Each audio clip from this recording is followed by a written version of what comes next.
What would happen if you built a refuge for a persecuted people in a place where another people already lived? In the next few minutes, you'll learn why this moral quandary is at the root of the struggle between Israelis and Palestinians, and what you can do to help achieve a just peace for everyone in the region. First, there are a couple of things it's helpful to understand. One, many Jews fled harsh persecution in anti-Semitic Europe, especially the Nazi Holocaust. Zionists encouraged massive immigration to historic Palestine, at that time a British colony, where Jews had an age-old connection and where small Jewish communities had long existed among larger groups of indigenous peoples. But when the UN offered the Jewish immigrants the majority of the land for a new state called Israel, for the indigenous Palestinians who lived there, it was a massive destruction of life. They rejected the UN's partition plan, and several Arab states invaded the new state of Israel. Israeli forces essentially erased over 400 Palestinian villages and towns.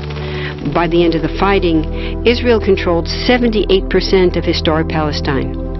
And when 750,000 Palestinians who fled or were expelled during fighting tried to return to their homes where the new state now stood, they were permanently barred by the Israeli government. While over 100,000 of their relatives and neighbors who hadn't left became second-class citizens of the new state, along with the new Jewish majority. Today, Palestinian refugees and their descendants number in the millions. Most are in the Gaza Strip, the West Bank, and Jordan. Many are spread throughout the world, with millions still living in refugee camps, seeking to return to their homeland. To sum up, one group of refugees found a much-needed home, but in the process, a new group of refugees was created. Here's the second thing to understand. Israel was founded as a Jewish state. But now ask yourself, what exactly does that mean? People had lots of ideas about what a Jewish state should look like. Some called for equality for all citizens. But what was created, in practice, was institutional discrimination against non-Jews.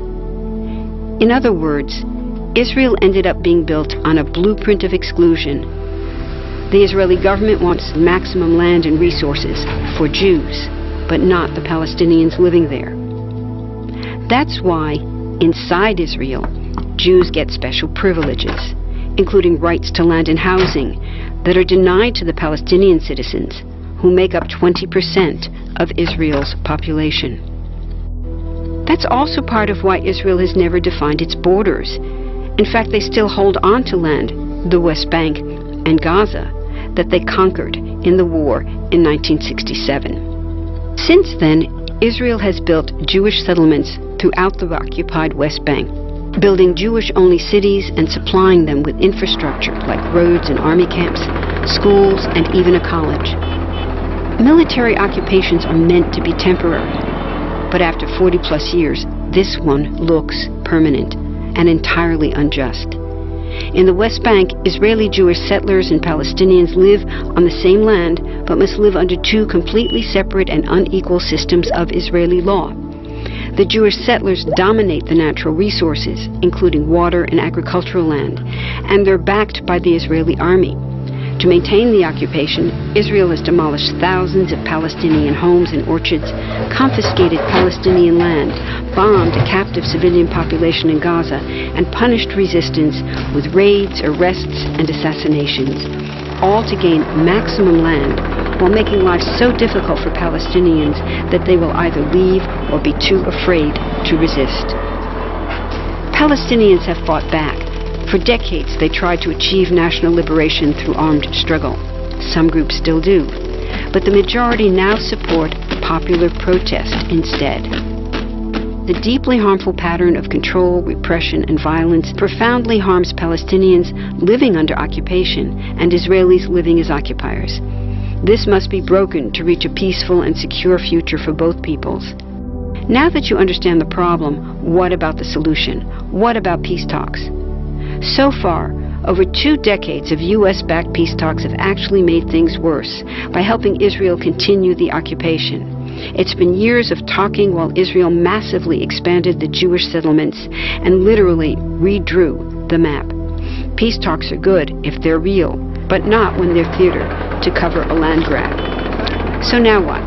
The current world superpower, the United States, has been a terrible friend, enabling Israel's destructive and self-destructive expansion onto Palestinian land by funding the Israeli military, the biggest recipient of U.S. foreign aid in the world. But there's another superpower that can make the difference. You.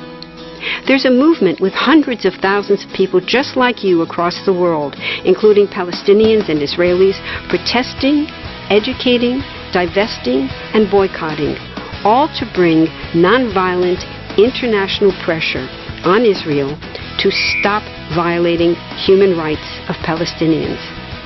Throughout history, where governments have failed to push for justice, people just like you, like us, have taken the lead and won. Now it's the Palestinians' turn for freedom and justice. We can pressure Israel to end the occupation and the discrimination. We want all people, Jews and Palestinians, to have equality, human rights, and democracy. We can change history. Join us.